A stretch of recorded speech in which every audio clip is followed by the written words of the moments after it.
ghetto of the back table and come up and join the table here. Some of us have to leave. You have to leave. That's fine. That's fine. But you have very good eyes, I guess. Okay. As promised, more deluxe cookies. The Brown Bag Organizers Authority is great. Today we're delighted to have David Silver, who's a PhD candidate in economics. He got into this here because he took 275, and Ron is on your committee, maybe? Or you did a field exam with Ron? And we're just very happy to have you presenting. This is work from his dissertation. Parts of this will become his job talk next year. And so take it away on aging and productivity, a view from emergency physicians. Thanks, Josh. Yeah, thanks for having me. Feel free to interrupt at any time. I'm open to taking questions as they kind of come up. So yeah, as Josh said, the title of this project is Aging and Individual Productivity, and I'm going to be looking at New York State's emergency physicians, and I'll tell you a bit about the data in a bit. The broad motivating question here is how productivity evolves over the life cycle and what workers and workplaces can do to adapt to an aging workforce. For example, are there age group comparative advantages in certain types of tasks that workers are completing that we can kind of sort workers to the optimal tasks for their age group? And are there age complementarities, especially in today's age when production is increasingly taking place in teams? We may want to have diverse teams in terms of age to leverage kind of learning between different cohorts of workers. So along these kind of lines of questions, there's somewhat limited evidence. It's mostly cross-sectional, typically uses data from one firm or kind of looks at wages or earnings over the life cycle, and there are definitely issues with doing that, and I hope to address some of those using my setting. So I'm going to use detailed task level data with worker and firm identifiers. And basically what this is going to be is I'm going to see all of the cases that an emergency physician is working on over the course of 8 years, from 9 years, 2005 to 2013. And I have about 3,500 physicians that covers the state of New York. My contributions are a couple. So first I'm going to document kind of the adaptations that older workers are making and workplaces are making when their workforce is aging in terms of assigning workers to shifts, assigning workers to cases, and assigning workers to teams, and also how workers sort across different types of firms as they get older. And then I'll kind of go into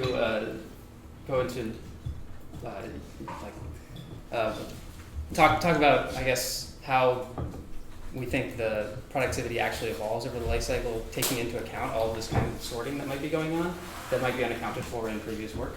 And then I'll take a look at how aging kind of affects your performance in different types of environments that might be particularly difficult for older workers.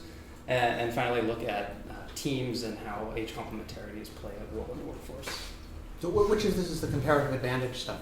So the comparative advantage stuff is going to be more this kind of stuff. So I'm going to show you that kind of older workers are sorting into kind of daytime shifts where the demands on them are kind of better suited to their abilities, and the younger workers are kind of still taking on the night shifts where they kind of have the comparative advantage.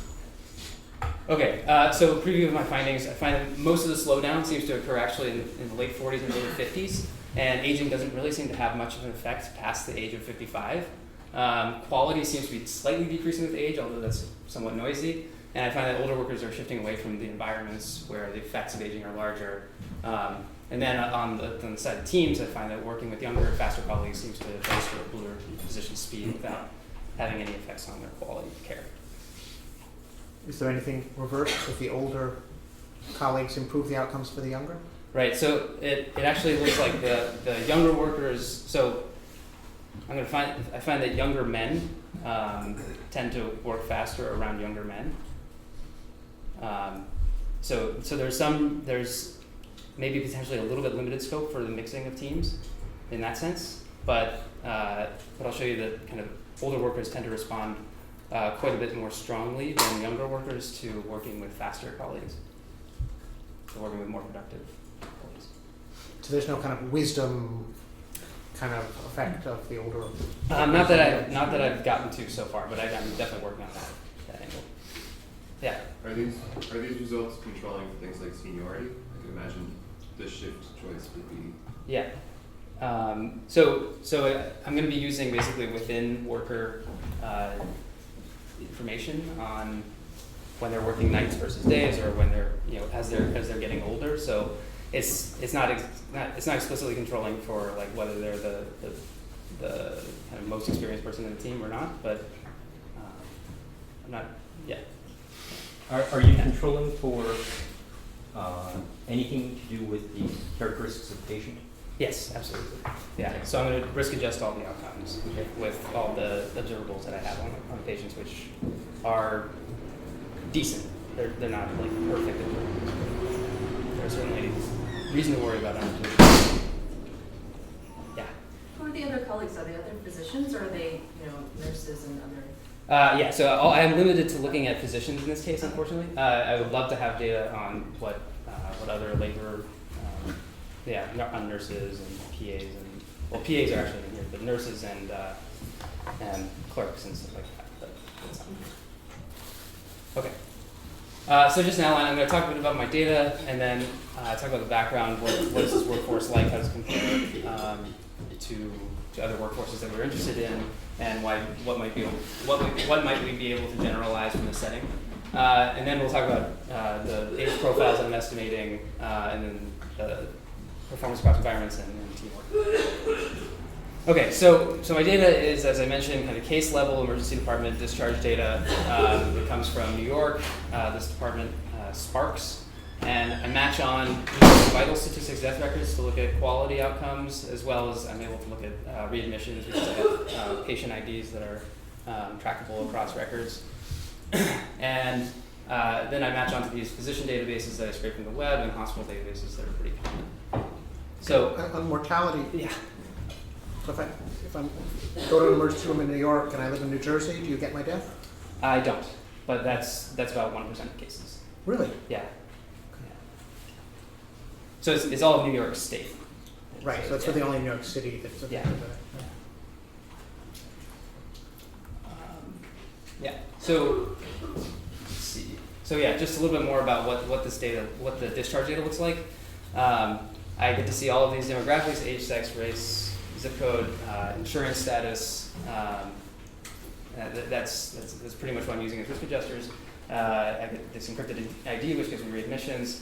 I get to see diagnoses, which I'm also putting into the risk adjustment, and procedures and revenue codes, which allow me to look at kind of what kinds of things doctors are doing in terms of like CT scans, what kinds of imaging technologies they're using.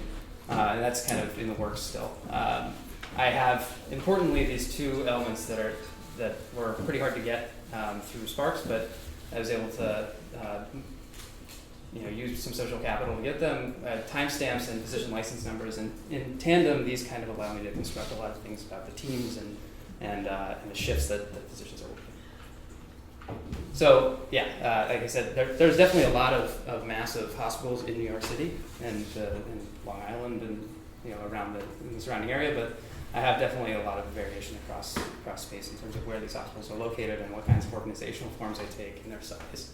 And so that's kind of going to be interesting to look at kind of how do older physicians sort towards smaller workplaces where the volume is lower or away from just kind of the busier environments. So as I said, I'm going to link the state license numbers that I see on each record to a bunch of different databases. This kind of took a while, but it's definitely been worth it. So I basically take the license number and I link it to this NYSED database that has name, med school, and grad year, and then from there I link the names to the New York physician profile, which gives me more information on med school, so I can kind of do some cross-validation, grad year, and fellowships, board certifications, and specialties, and then I can get the gender through matching on NPIs to the NPPS. And so for about 93% of discharges, I know the experience and gender of the physician treating that case. Okay, so just a little bit more. Having access to date and time of arrival and discharge is pretty important for this setting. It allows me to construct a measure of how fast physicians are working, because I can construct throughput as the time out minus the time in.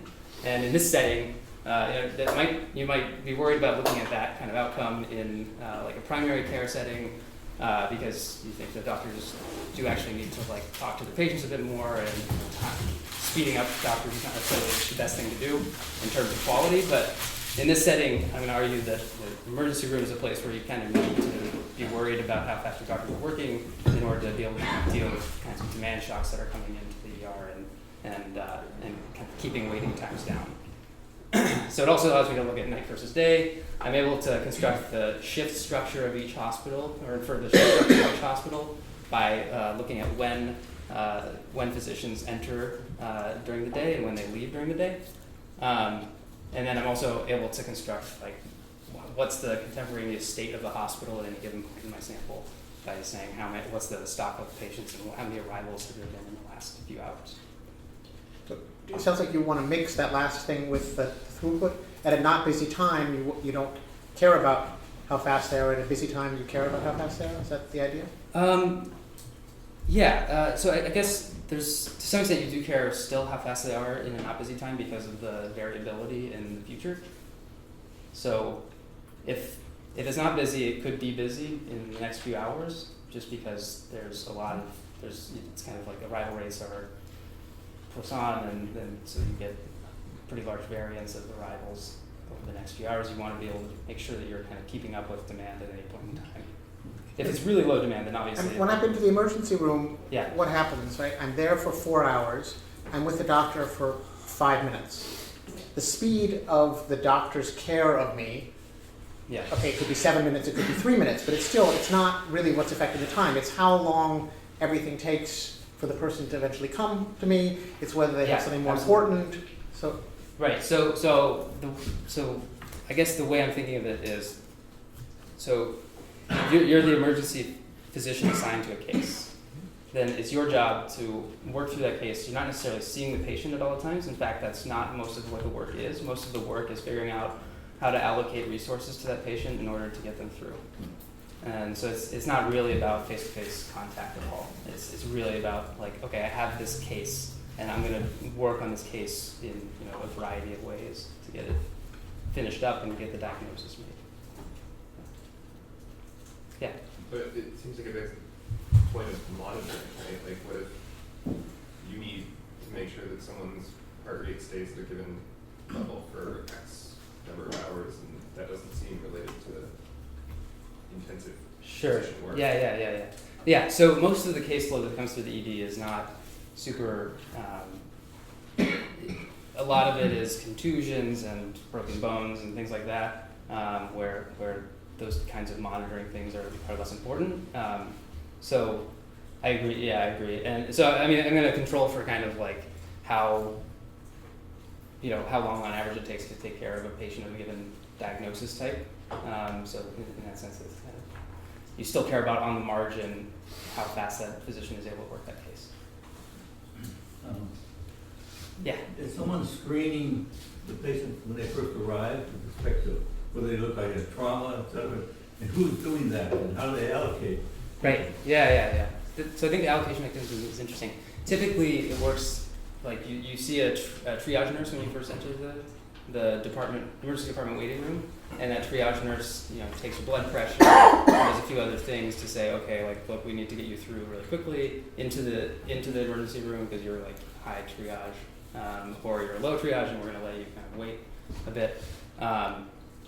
And so the assignment of cases to physicians is typically done based on how many patients you're currently seeing. So the triage nurse will say, okay, I'm going to take this patient and give them to Dr. X instead of Dr. Y because Dr. X has fewer cases right now. And it doesn't seem like it's related at all. The assignment mechanism isn't really related at all to the patient characteristics. So there's a little bit of scope for that, but not a whole lot. Yeah. Okay. But yeah, this is just to emphasize that these timestamps make a lot of analyses kind of useful, that and they haven't really been used in previous research that's used this data because they've been hard to get access to. But let me give just a bit more background on kind of just these assignment mechanisms, but also other things in the ED. So emergency departments since 1986 have been required to treat any patient seeking medical treatment. Any patient that basically gets within 200 feet of the door is now kind of in the queue basically for the ED. So emergency departments have to provide kind of a wide variety of care on demand. Like whoever comes in, you just have to treat them and stabilize them and come up with some sort of plan of care for them. They're required to be open 24/7 and staffed by physicians. So that requires every emergency department that's operating to have night shifts and day shifts. Obviously, as has been mentioned, there are other unobserved labor inputs like nurses and clerks that I'm not going to be able to capture in this data, but that would be very interesting going forward if some database comes out with more of these kind of identifiers on them. So this is what kind of a typical day looks like at a given facility a given hospital in my sample. This blue line is kind of plotting the average number of arrivals at any given point in the day. So you kind of see like, okay, about noon, this is a pretty typical profile. At about noon, the arrival rate seems to peak, and during the night, there's a much lower arrival rate, but there's some variability around the mean as well. And so in response to this kind of pattern, the facility, the hospital tends to employ shifts that look like the left-hand panel, where the shift, this is kind of plotting where shifts begin. So there's a mass of shifts that begin about 7 a.m., and then another mass that begins at about 1 p.m., and then there's a couple of night shifts that begin at either 7 p.m. or 9 p.m. And that's kind of, those are, I'm thinking of those as kind of like responding to the fact that you have this kind of structure going on in terms of the arrival flows. So these are the counts on the left, on the axis, in the left-hand panel, this is the average number of arrivals in the blue. It's the average number of arrivals in, say, at noon in this hospital over the course of the sample. Mm-hmm. And then this is 90th percentile of the distribution.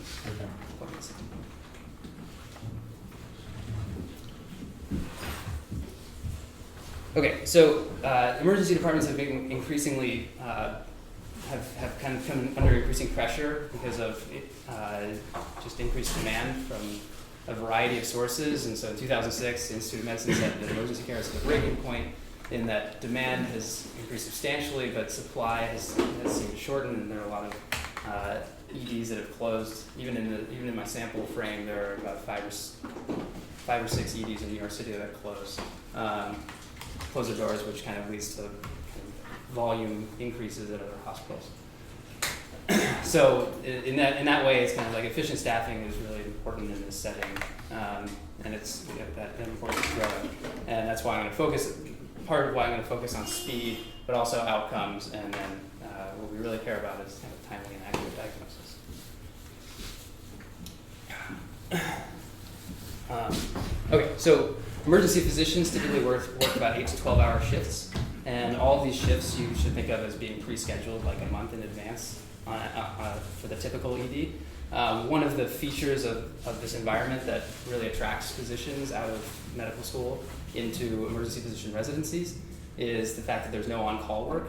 So this is like very specific to this specialty, and so it has a lot of, it's very nice for doctors that want to start a family because they can actually have scheduled work that they know when they're going to have free time, and that's something that people cite a lot as one of their motivations for choosing emergency department work. You typically see about 20 patients during the course of a day, and kind of work a mix of day, night, and weekend shifts. And then importantly, the casework, as I kind of said, is individual in nature, but the load is kind of shared across physicians. Could you say another bit about whether this is an attractive specialty or an unattractive specialty? Yeah, I think it's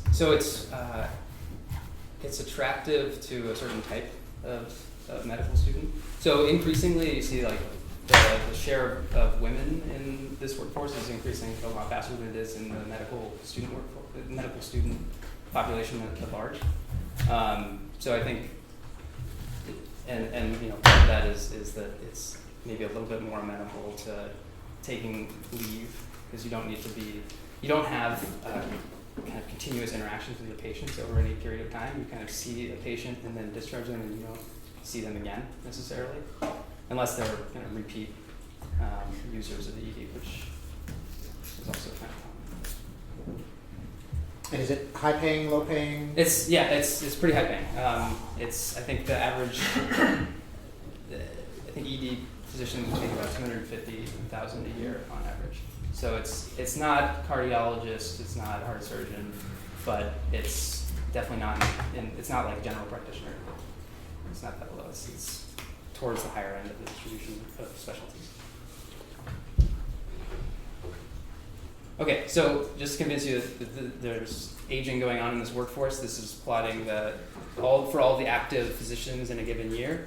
In my sample, the fraction that's over 55. And this is trending pretty well along with what's going on in the U.S. workforce in general. And in 2013, you've got almost a quarter of the workforce that's over 55. So this question of what's going to happen when the workforce gets older is something that we can potentially study in this setting, and might be generalized. Okay. Excuse me, Yeah. what's happening to the age of the workforce for non-emergency physicians? Yeah, so I should have plotted that here, but it's tracking this green line pretty well. Yeah. I think that the projection is like by 2020 that quarter of the U.S. workforce will be over 55. Yeah. Okay, so some descriptives of my data. Basically what I'm going to show you is in the next couple slides is going to address these three questions. First, what environments do older workers work in within hospitals, and where do they work in terms of what hospitals are they working in? And then what types of patients do they see? So this is plotting kind of the average start time of a shift for different cohorts of workers over the sample period. So I'm going to show you a bunch of graphs that are kind of like this, so I just might as well explain up front. The green line is going to be the 1970s cohort, which means they graduated medical school in the 1970s, which puts them in 2005 at about late 50s. So that's what you should be thinking, late 50s, early 60s in terms of age is the green line, and then late 40s, early 50s is the diamond maroon line, and then the younger cohorts up here, these are the guys who graduate between 2000 and 2005 in maroon, or in the squared maroon. I can't really see the difference between colors, but the point of this graph is to basically say, like, okay, so the older cohorts are trending away from the types of from the late night work, and that's being reflected in the fact that their shifts are starting earlier over the course of the sample. But the younger workers are kind of holding steady in terms of their shares of night and day work. Can you tell me, Yeah. why is the axis between 11 and 12 and a half? So there's basically like 3 or 4 different types of shifts. There's like a morning shift at 8 a.m., an afternoon shift that starts at maybe 1 p.m. usually. It varies across hospitals, but on average. And then like an evening shift that starts at 8 to 5, and maybe one night shift, and maybe an evening shift that starts at 5, and maybe a night shift that starts at about 10. So why not plot the distribution, and in particular the share of people who are starting work at 10 at the age of 60? Yeah. That would go over real big with most people at that age. Yeah, exactly, yeah. So I have that one too. I didn't. Just saying. I can update this for the next time. I mean, I think it would capture it a lot more powerfully than this. This only gets an hour and a half difference, so Right. the average is, Right. Yeah. But I guess this is yeah. I should maybe just show the shares. Or just the proportion doing actual night shift work. So they're all. I can say that they all are doing night shift work. I've looked at the shares. I mean, the older physicians are doing night shift work at about 5% less or 10% less than the younger cohorts. Oh, it's not. But they're still doing it. Yeah. Okay. Yeah. And part of that is that they're sorting across facilities, and when they're at a small rural hospital, like they just have fewer physicians, so sometimes they have to go into the night shift. Right, they go through a rotation, so sometimes you may have a preference to do an early shift, but at some point, everyone has to do a late shift. Yeah. That's it. Okay, so this does capture it. Anyway, Yeah. sorry. I think there are probably better ways to visualize this, but I'm open to suggestions on that for sure. But yeah, I think the trends are kind of telling here that there's a shift towards earlier work for the older guys. This is plotting kind of the average hospital volume of workers in the sample. So I take the cohort of people in the 1970s and I say, in 2005, what's the average hospital volume and the average hospital size that one of those physicians is working at? And you can see there's a huge gap here between the 70s and everybody else. So these guys are like late 50s, early 60s. It seems to be kind of maybe some sort of cohort effect. But the pattern seems to indicate that, at least the differences across the cohorts in each period seem to indicate that the older physicians are maybe sorting towards smaller hospital volume. They're not, yeah, I agree with these, yeah. So the 2000 guys are kind of trending down towards the end of sample, which is kind of interesting, and I'm still digging into that. But they seem to be sorting into smaller hospitals towards the end. Well, there's been some concentration in, there have been mergers in hospitals, so there are fewer hospitals. I'm trying to figure out what happens to, and the population, yeah, so especially in urban areas, there's been merging of hospitals. Right. So, but was there something in New York State in the 80s when were they expanding more emergency departments in smaller cities throughout upstate? So actually there's more growth in New York City than there was upstate. The upstate hospitals have been pretty much fixed establishments, yeah, with a few exceptions. But so this is not what this is not capturing, or what's not going into this is the merger stuff. So if a merger happens, I'm still counting each individual establishment within the firm as kind of a unique hospital. So yeah, it's not that you would see like that I would attribute a volume that's like double to one hospital because they merged with another hospital in 1 year versus the last year. Well, there are facilities that have been changing. So there have been new facilities, and there's also been consolidation. So closing of facilities. Yeah. When you have. Yeah. So I'm presuming that when you have a facility which is the same, as opposed to merging of a system, that you will keep track of the facility. Yeah. Yeah. And that's what you're talking about. Yeah, that's what I'm talking about. Yeah. Okay, so the next exercise is going to look at how busy the environment is when older and younger physicians are working. So what I'm plotting on the y-axis here is for any given case that a physician works, and classifying them by their cohort, how many arrivals have come into the ED in the last few hours? In this case, it's the last 3 hours.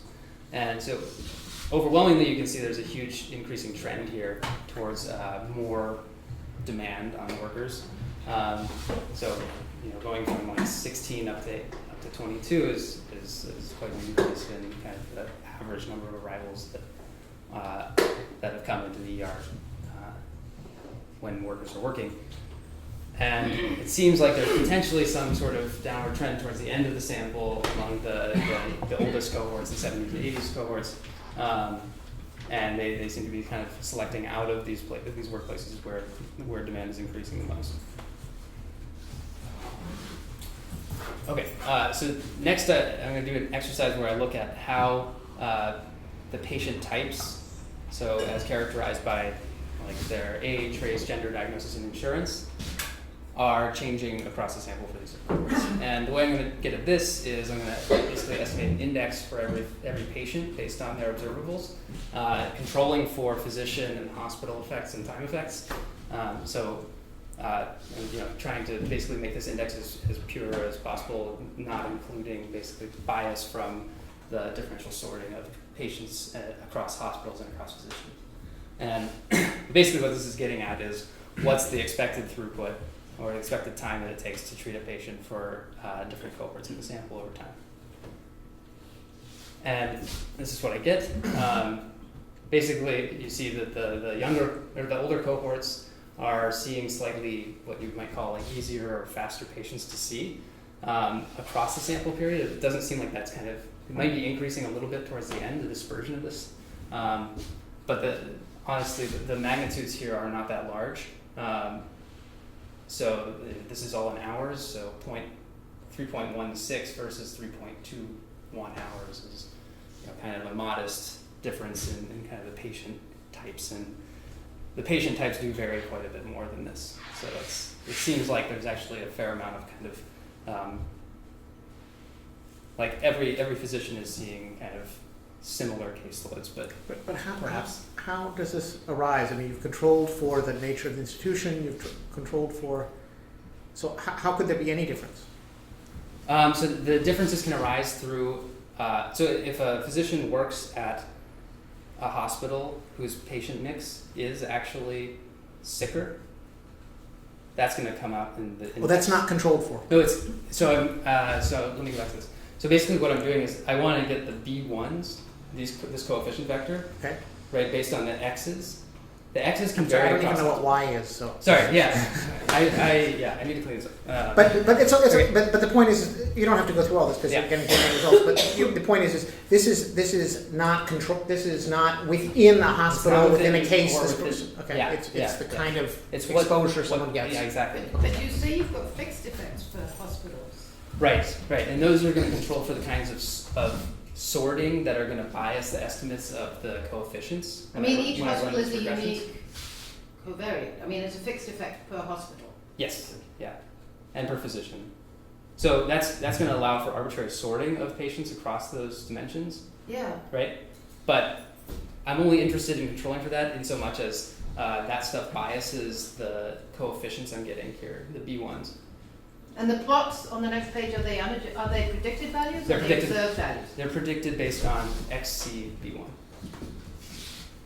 Yeah. So it's still odd that the youngest cohort is getting the sickest patients, and then the second youngest cohort is getting the least sick patient, according to the next chart. Right. So yeah. So, but this could still be driven. This could still be driven by across hospital differences in the distribution of the patient characteristics. So if older workers work in hospitals where the patients are truly like less sick, then they should have lower indexes. Okay, well, you're convinced that your hospital fixed effect isn't correcting for that, so Well, it's not. So that's fine. I mean, keep moving. I don't Okay, want to. okay. Well, actually, I had a question and I Yeah. just wanted to clarify. yeah. We see wide variation between people who are admitted at 4 a.m. in the morning and people who are admitted at noon. Yeah. And I presume that the case mix is different between people who are coming to the ER or ED at 4 and at noon. Yeah. And we know that some of the younger people are coming in Absolutely, at night. yeah. So are you controlling for the time? So when you look at this patient index here, Yeah. you have an index that tells you about how severe, which is a proxy for how severe a case is. Yeah. Does that include a time of admission? So the time of admission, the time of admission is actually in this control vector. It's in X2, and I'm doing that so that I'm just saying. So I think there are a lot of variations of this plot that I can make. There are ones where I include more of these X's in the index, and I allow for that kind of, and I study that kind of sorting across physicians. And then there are ones where what I'm doing here is I'm really trying to explicitly say, like, what types of patients are the older doctors sorting into working? Like, what types of tasks are they being sorted into? Right? So if you think the time is part of that, then I can kind of put the time stuff into the index and try to, Okay, let's I should try to keep get going. into your main Yeah. results. Yeah. And not Time is, interrupt yeah. you into- Okay. Yeah. So let me just skip this. Okay. So when I want to estimate these age profiles, I want to control for all the stuff we've been talking about and all of these kinds of sorting patterns that are going on in the data. And so that's what I'm going to try to do. And we've talked about the difficulties. So basically what I'm going to try to do is look within physician and look at the evolution of their productivity over the sample period. And so I get to see a physician go from age 45 to 53 or 48 to 56, whatever it is. And so I'm going to use that variation rather than the cross-person variation to estimate these profiles and basically stitch together the dynamic profiles that we're seeing for each cohort to get a global profile. And this is going to control explicitly for hospital effects, physician effects, time effects, and patient characteristics. And then we're going to be getting these estimated betas that we're going to care about are going to trace out the age profile of whatever outcome we're looking at. In the main outcome we're interested in is the speed of care, and then we'll look at outcomes in terms of quality. Okay, so this is what we get in terms of speed of care. Here I'm basically regressing log throughput. So this is the log of the number of hours that you're taking to treat patients on all of the things that are listed here. And I'm plotting the beta A's, which are age-specific coefficients from these regressions they use within variation. So it looks like basically the young guys have a bit of a learning curve. They're speeding up, so low throughput means faster. So there's a bit of speeding up going on through about age 46, and then there seems to be an increasing trend, which means you're working slower. That's driven by basically these cohorts in their 50s and early 60s, all kind of getting slower around the same time. But then after that, it looks like beyond about age 60, there's perhaps even a modest increase in speed, but certainly not the kinds of productivity declines that people talk about in the literature on cognitive decline and that kind of stuff. Yeah, but wait. Yeah. Could that be selection? So people will start leaving the workforce, so there might be a selection effect there, right? Yeah, absolutely. Are you controlling for that? So I guess my answer to that is these profiles are kind of include the selection component, and to the extent that we care about what's the workforce going to look like in terms of productivity when it gets 10 years older, if we care also about the selection, if we kind of include the selection out of the workforce, then this is kind of what I'm getting. I can also say that it doesn't really look like people are selecting out based on their trends. So I've done some analysis where I look at what's happening to your productivity in like the year or two before you exit, and it doesn't really seem like that's related. So so I'm kind of assuming that there's kind of one common age profile that everybody shares, regardless of whether they exit or stay in. And I'm allowing them to select out based on their level of productivity, but not on their path. Yeah. I mean, this seems like the heart of the issue.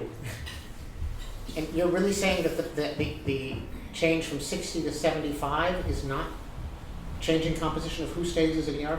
No, I mean, imagine there's this life cycle, right? You go to med school, you do your specialty, you're an ER position for as long as you can take it, but there are cushier jobs out there. Yeah. Right? Yeah. And so I mean, there's all this sorting in the ER room, and and eventually, this soap opera that I've been doing the last 15 years, I can get out of it.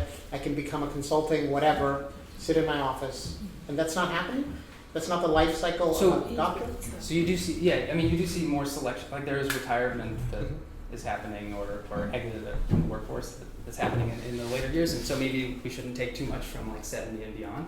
But even in the 50s, where you're the people who are staying are the slower ones, and the people who are more with it, who are faster, can parlay their general ability into something else. Yeah, and so it actually looks like the selection goes the other way. It's the faster physicians that stay around, but it's not that the ones who are increasing their speed are the ones who are sticking around, and the ones who are decreasing are leaving. Mm-hmm. There's not selection on trends. Is kind of what I've found, and I should show more on that for sure. In terms of quality outcomes, it looks like readmissions kind of peak. So again, low readmissions is good because your patients aren't coming back for missed things. So that your productivity in terms of that outcome, so it tends to peak around the same point, maybe a little bit to the right of where it peaks for speed, and then there's a modest increase after that age, but these kind of get pretty noisy, and I am readjusting the standard error, but actually it's not there. And then in terms of mortality, you kind of see a similar profile, perhaps a modest increase in mortality of patients as you get a bit older. Are these logic coefficients or hazard? These are OLS, so because of the high dimensionality of the fixed effects, and there are definitely concerns about that. So on the preceding slide, for example, does that mean that there's an increase in 1 percentage point in Yes. the probability of readmission? And Yes. what's the base The probability? base is about 10%. So that's a 10% increment. It is, but it's To- pretty noisy out here. So, I mean, yeah. If you take the magnitudes at face value, they're not small, but if you take the confidence intervals around them, you can't reject. But these are can't really- individually estimated points, right? So if you were to fit If you were to quadratic to this, I mean, if it would you're- be so hugely significant that you could, I mean, you could just present us with a smooth curve. Sure, yeah. It's not chance that they're all, that That they're all everything high, above yeah. 65 is increasing.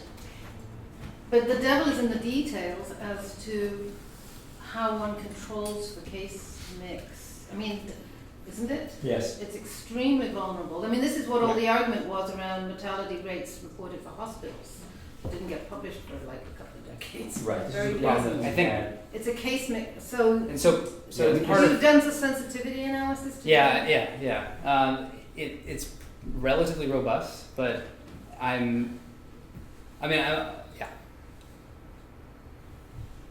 I guess I'm more interested in kind of the process outcomes in terms of speed and eventually looking at like utilization of CT scans and stuff than I am in this because of the measurement issues in terms of mortality and readmissions, and because mortality rates in the ED are really actually quite low.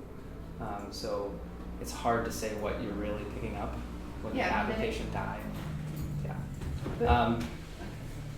This was more to appease people who don't want to look at speed, I guess. Well, can we go back to this? Yeah. Do you mind if I ask about that? Because how do you handle the fact that that an ED is a team?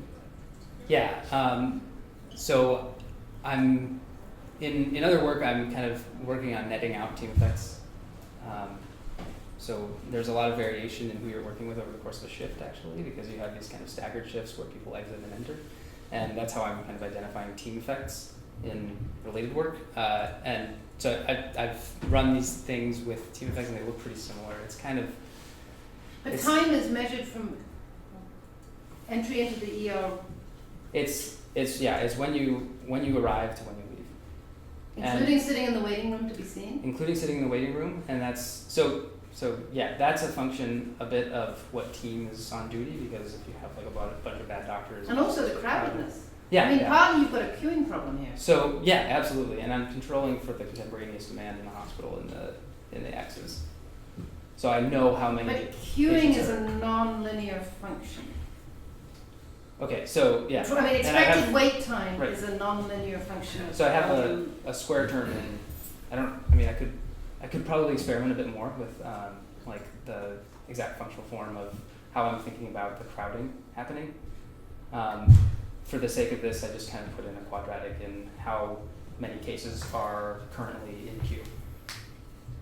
What do you mean by currently in queue means? How many patients have arrived in the last 2 hours? That's Okay, my, so that's for my measure. each entry you can see the volume that arrived in the Yeah. preceding 2 hours. Yeah. And But I you look don't at. know the severity of those cases. I do actually. Shit against all the cases. So you could, because that sitting in the ER room, I think, is huge. I mean, It's- that's a huge source of. Yeah. I actually, I want you to finish, how far? So I unfortunately have too much, and Yep. I way over budgeted. So Let's go to you have 5 minutes without any questions, then we'll go to questions. okay, let's see. What should I do? Okay, so yeah, I'm going to look at the environmental effects of aging. So I'm going to look at what happens when older workers work night shifts versus younger workers working night shifts, and when they work in contemporaneously high demand periods. And I'm going to do this just using a similar regression framework, except that I'm going to just be coming up with cohort-specific coefficients on the environmental variables that I'm looking at. And yeah, the same controls and everything are in here. So the first one I'm going to look at is whether you're working a night shift or a day shift, and whether you're old versus young, and what kind of differences we see in terms of your outcomes in those cases. So the oldest cohort tends to slow down the most. They tend to slow down by about 6% relative to 1 or 2% for the younger cohorts. They tend to do a bit more in terms of how much total billing they do on a case relative to the younger cohorts. And everybody tends to have higher readmissions at night. So indicative of either them having, either they're doing a lower quality care at night because they're tired, or because somehow I'm not controlling perfectly for the case mix. And then, interestingly, there's suggested evidence that there seems to be maybe a mortality effect for older workers of working night shifts, and younger workers don't seem to have that same pattern. If we look at the demand, so I'm going to classify the environment as having a demand shock if basically over the last 2 hours you have a lot of patients arriving, and you're going to be above the 75th percentile for your hospital by day of week, by hour of day, by year. I changed this to by year to account for the increasing trend in volume. And so when you're in one of those kinds of periods, it seems like the older workers tend to slow down a bit more than the younger workers, although everybody is pretty negatively affected by these things. They tend to do a bit less, so they kind of cut back on the types of care they're doing. And if you look at CT scans, it actually looks like they're doing fewer CT scans as well. But there doesn't seem to be an effect on outcomes, except for potentially something going on with mortality, where when negative demand or a positive demand shock hits, the youngest tend to have improved outcomes for their patients, which I'm still kind of working on understanding that. But I mean, if you take it at face value, it could be that the youngest guys are doing harmful care, and that they're cutting back on the amount of stuff they're doing and having better outcomes. So, and then I do a little bit of stuff with what kind of team you're working in. And here I'm just going to look at some characteristics of the team you're in and what kinds of cohort effects there are for those different types of teams. So one cut of the data is to look at what happens when you work with younger people by your own class. So if you're one of the older women physicians, you tend to speed up a lot when you work around younger physicians. If you're one of the older men physicians, you also tend to speed up a lot. Doesn't seem to be much going on for kind of the mid-aged physicians, but young men, as I said in the beginning talk, seem to speed up a lot when they work around other younger physicians. And then finally, we can classify physicians by how fast they are on average, basically, and look at how different classes of workers respond to working with faster peers. So the way to interpret these is that older men and older women physicians see the biggest increases in their speed when they work with faster coworkers. And so this is kind of what I'm going towards in the future in terms of looking at complementarities. I'll just wrap up. Tell us your conclusions. Okay, conclusions are physician productivity declines slightly through the 50s, but not so much later ages. So we shouldn't be so worried that the workforce is going to get like way less productive because it's getting older. There's also it seems to be that older physicians are actually sorting away from the kinds of things that from night shifts and from higher demand places where they are most adversely affected.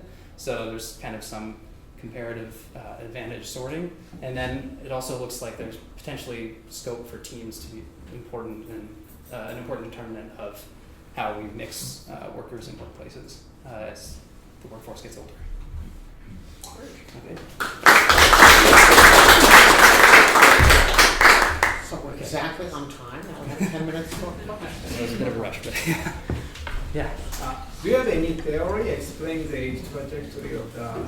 interacting with you in your mind? Yeah, so I guess the main theories that are out there are, okay, so there's cognitive decline potentially in the older ages, but there's also experience effects. So I've seen more, you kind of know what to look for in a given case, and you know how to work better than the younger guys, but you're not as on your toes as the younger guys are. And in this environment, it might be important to be kind of somebody who's on your toes a lot because of the kind of volatile nature of the work. Yeah, it's kind of, yeah. So, I'm concerned about this thing about working with teams, and you have this one of the last graphs you have is that when people work with faster co-workers, then they tend to speed up themselves. I just happen to have been, just like you, in the ER, in the ED, just a couple months ago.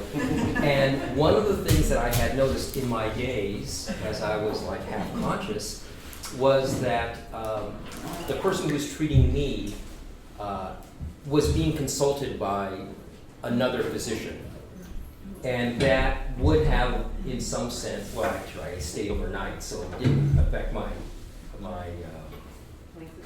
length of stay. But if something else less major had happened to me, it might have delayed my discharge time. And if the person they were working with was faster and more competent, then he might not have been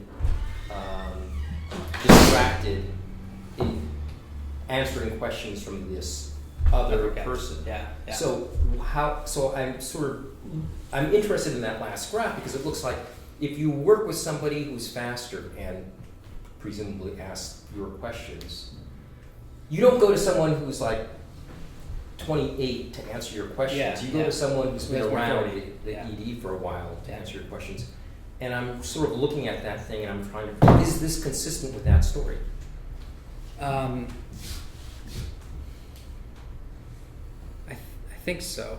So let me see. Let me think. Why don't you show us the plot, which Yeah, groups are being yeah, affected? yeah, absolutely. So here we're this one. So I guess if you're working with, I think there are interesting interactions in terms of like who you are relative to your peers, in the sense of like, are you the authority in the hospital at this time, versus are you the younger guy who's working with some older guy who's really like important or kind of checked out. Right, so yeah. and that's exactly right. So I'm trying to figure out how can I differentiate these two stories. One where the older physician, his throughput is being reduced because he's less cognitively, he's hit his head, and he's cognitively affected, or is it because he's distracted because people are coming to him and interrupting him and saying, Right. what, Yeah. what should I do now? Right. I think both of those mechanisms are at play, and to the extent, so I guess kind of what going forward, I'm kind of more interested in like just how these teams kind of perform, and considering these different mechanisms. But I haven't kind of done a lot of digging. But maybe we can talk after. Maybe I'm not quite sure. Now, part of it is maybe the language spillover implies that their own productivity is somehow going down as opposed to that they're compensating for up. Right. It just- Yeah. So working it's- with yeah, I agree. Yeah. But in reality, what happens if there is like a young physician? Can he go talk to an older physician outside of his team, or if he has questions, he has to go see the older physician in his own team? So in most of the hospitals in this data, it's kind of there are typically 2 or 3 physicians on duty at a given time. Mm-hmm. So it's not that the physicians are working in different teams at the same time. I'm considering the team as kind of the group of those 2 or 3 physicians that are on duty at that time. And so it's only one unit, like one team, and you're kind of potentially asking the other guys in that team, but there's no other teams to talk to necessarily. But how do you control for the fact that maybe the older physicians up to a certain age, which would explain your other graph, could be there? This one. Yeah. No, the one with the, Oh, the profiles? before, yes, Yeah. yes. So, would that, I'm wondering if, maybe what happens is that between age 50 and 65, and the older you are, the more likely you are, you will be paired with younger physicians who are less experienced systematically, so you have no variability in your data, I'd say. And then after that, whoever assigned teams will decide that will be a tool, so so the fact that you're taking more and more time is because you have a less and less experienced team member, and that would be consistent with your story of faster your workers, faster older workers. Right, yeah, So yeah. do you control front end? Yeah, so I've run these specifications where I actually put in team effects as well. So you have like there's- experience of the co-workers? Yeah. How experienced they Yeah, are? yeah. And that doesn't And seem that to doesn't change the make shape it- of this. okay. Yeah. But no, that's an interesting point, I think. Yeah. Do hospital administrators have any power with the older physicians to force or induce retirement or switching or anything? Can they fire somebody? Yeah, so I think that the typical contract that you have as a worker in this setting is that you kind of either are kind of profit sharing in a group of physicians that staffs one or two hospitals, or you're working for a bigger group of like a conglomerate kind of that staffs a bunch of hospitals. And in that situation, there's probably a little bit more flexibility for firing. But I think people like this career partly because there's like a kind of a career path, and you're to some extent tenured after some point in time. And hospitals don't typically directly employ physicians. Yeah, that's true. They directly employ nurses, they directly employ lab people, but they contract with the medical group to supply physicians. And I'm wondering about the age 60 on, Yeah, where the log throughput doesn't look so bad. yeah, If somewhere between 50 and 65, there's evaluations going on, and somebody is saying, you're not doing the job, and they finally get you to retire or something like that. And then the quality people stay on. And so while it's higher than the very young ages, it's still not nearly as high as. So this gets us modeling selection. Right. Could you talk about your strategy for doing that, how that works? yeah. So I think the story you're telling is kind of one of selection based on levels, where the older doctors who are less productive are getting selected out. And so to the extent that I'm kind of looking only at the physicians who stay in the sample and looking within physician over the sample period at their kind of the dynamics of their productivity, that kind of addresses that concern, unless you really think that there's selection on trends. It doesn't seem to answer the question to me, because the people, if there's selection on level, Yeah. and the people who are performing poorly leave the sample, Yeah. it will appear that as you get older, you get better. Right? Or you're saying there's no such thing because you're only doing within differences, and so therefore when we're looking at 65 to 66, I get, it's just not clear to me how this works. So I think that one concern with these profiles being global is that might not be kind of. So yeah, I think that it might be more interesting to just kind of like really focus on a couple of these age groups up here for whom I kind of observe a lot of overlap, because I'm not really seeing these 35-year-olds when they're 70. But even in the windows, if you have an 8-year window Yeah, for each person, Yeah. it would be very helpful, probably, to see left and right But- censoring. Sure. Yeah. Or to see So- attrition within that 8-year window, so that we can at least see the patterns of departure. Yeah, absolutely. I can present more on that. But you're also getting a fair amount of skepticism around the pattern after 60 or 62. And you could make a lot of mileage at 50 to 62. I mean, that's a really interesting and maybe a different phenomenon than this very older part. Yeah. And then the question, I think, becomes much also how to accurately capture the phenomenon that Robert was talking about, which is this business advising and mentoring, and whether you've got relative ages in your controls. So not necessarily absolute Yeah. ages, but age relative to the Yeah. to person you're studying. Yeah, yeah, I don't know. yeah. Oh, interesting angle, totally. And that's Because you're Fine, trying to that's get at something really difficult, because you're trying to understand the behavior of an individual within the context of a team. right. I think, I mean, you know, the advantage of what I thought of the advantage of this data was going, you know, at the beginning of the project is kind of like, look, it is an environment where there is some teamwork going on, but the load of cases that you're seeing is yours, and you know, your productivity on those cases is attributable to you. So And then that's the other question, is it measured institutionally? yeah. So HR people definitely look at this stuff. The managers definitely look at how fast their physicians are working. Okay. Yeah. Okay, thank you very much, David. Thanks.